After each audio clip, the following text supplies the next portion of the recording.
UPI यानी कि QR code से पेमेंट करने का गेटवे एक हफ्ते में दूसरी बार क्रैश हुआ। दूसरी बार एक ही हफ्ते में ऐसा हुआ कि पेमेंट्स डिक्लाइन होने लगी। बहुत सारे ग्राहकों को दिक्कत हुई और जब यूपीआई डाउन हुआ तो आप जानते हैं इतनी आदत पड़ चुकी है हम हिंदुस्तानियों को कि तुरंत वो महसूस होने लगा, लोगों की पेमेंट्स कैंसिल होने लगी। और क्योंकि अब लोग वॉलेट लेकर के नहीं चलते हैं तो मुसीबत हुई, तो फ़ोन से ही लोगों ने इसके बारे में जिक्र किया और बाद में ये कॉन्फर्मेशन आई कि हाँ, यूपीआई कुछ जगह डाउन हुआ है लेकिन उसको ठीक कर लिया गया है। लेकिन 26 मार्च से लेकर के अब तक ये तीसरी बार हो रहा है कि यूपीआई डाउन हुआ है या बैठ गया है। ऐसा क्यों हो रहा है कि बार बार यूपीआई जिसको लेकर के कसीदे पढ़े गए हैं और है भी वो अद्भुत चीज इतने बड़े हिंदुस्तान में पेमेंट्स के लिए, वो तीन बार डाउन हो गया। क्या दिक्कतें आ रही हैं? और कुछ लोग अब सवाल भी उठाना शुरू कर रहे हैं कि कहीं इसके पीछे कोई साजिश तो नहीं। ये पूरा मामला क्या है, आइए आपको बताते हैं। नमस्कार, मेरा नाम है संकेत उपाध्याय और आप देख रहे हैं इशारों में।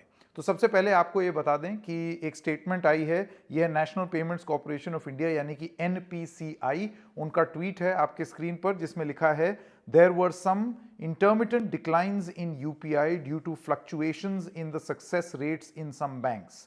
These fluctuations increase the latency in UPI network. NPCI has been working closely with them and UPI has been stable, unquote.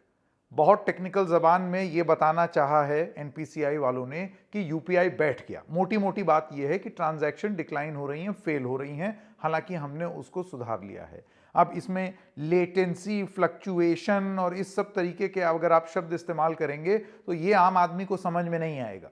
तो एनपीसीआई इन सब चीज़ों के पीछे छुप ज़रूर सकता है, लेकिन मोटी मोटी बात यह है कि यूपीआई चलना बंद हुआ और उसमें दिक्कतें आईं। अब आपको मैं बताना चाहता हूं कि 1 अप्रैल 2025 यानी कि अभी महज कुछ दिन पहले भी यही स्टेटमेंट आया एनपीसीआई की तरफ से, वो आपके स्क्रीन पर देखिए। Today due to financial year closing some of the banks are facing intermittent transaction declines. UPI system is working fine and we are working with concerned banks for necessary redressal.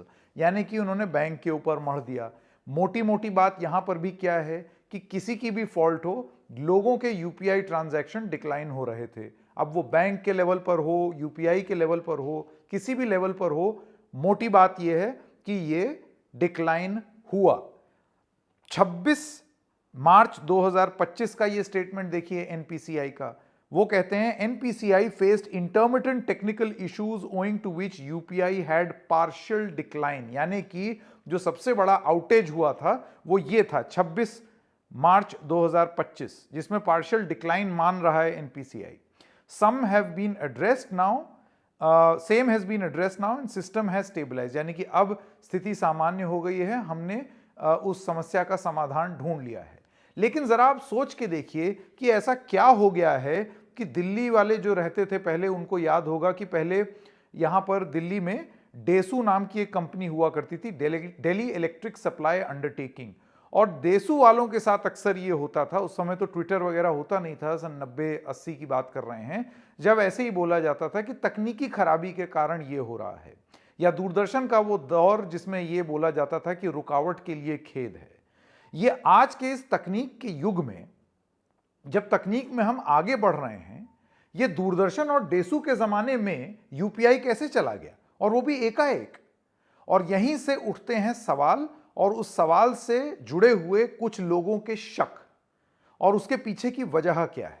हमने एक episode अभी कुछ दिन पहले किया था जिसमें हमने आपको बताया कि पेमेंट्स काउंसिल ऑफ इंडिया, यानी कि वो एसोसिएशन जो यूपीआई के पूरे ढांचे पर पेमेंट्स का आदान प्रदान, जिसमें बैंक्स भी आते हैं, जिसमें सारी व्यवस्था आती है, उन सब लोगों का ये कहना था कि भाई यूपीआई अनंत काल तक मुफ्त नहीं रह सकता, हम लोगों को बड़ी दिक्कत होती है।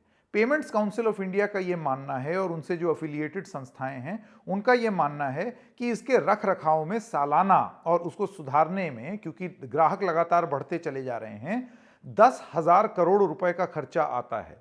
और अगर आप इस पर हमको एक शुल्क नहीं लगाने की अनुमति अगर नहीं देंगे कि हम शुल्क लगा लें, तो आप ये समझ लीजिए कि हम लोग इसको सस्टेन नहीं कर पाएंगे, चला नहीं पाएंगे।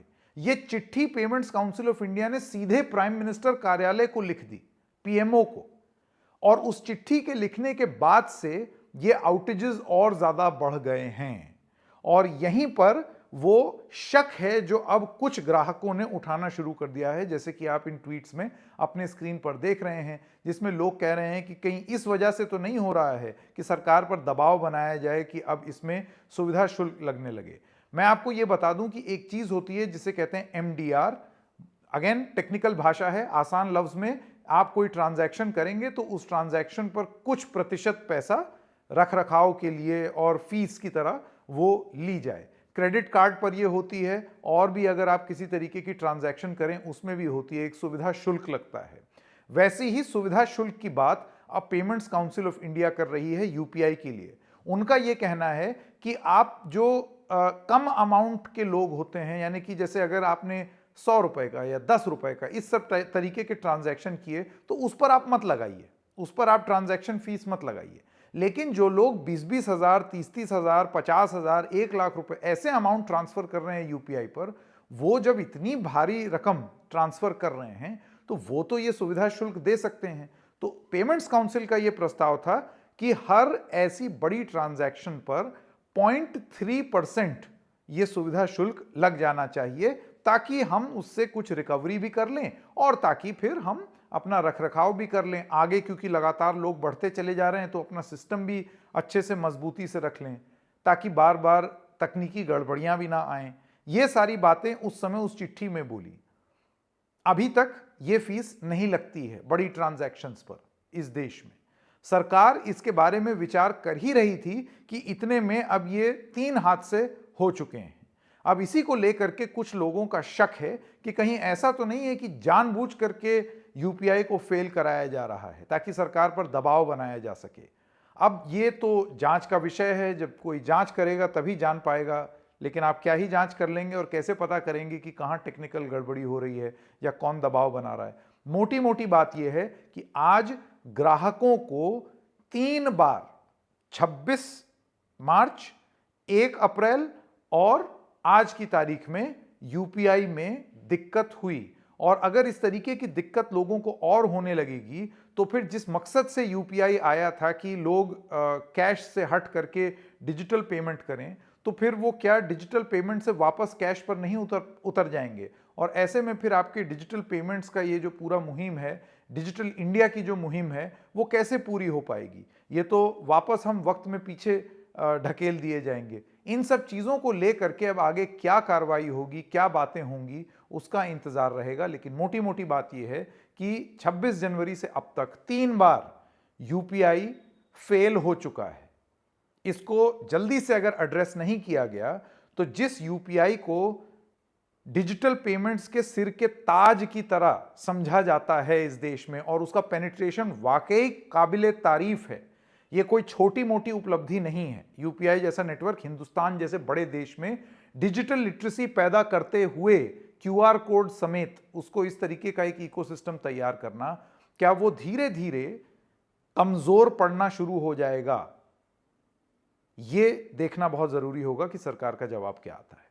इशारों इशारों में आज इतना ही, फिर मिलेंगे किसी और मुद्दे के साथ। तब तक के लिए नमस्कार।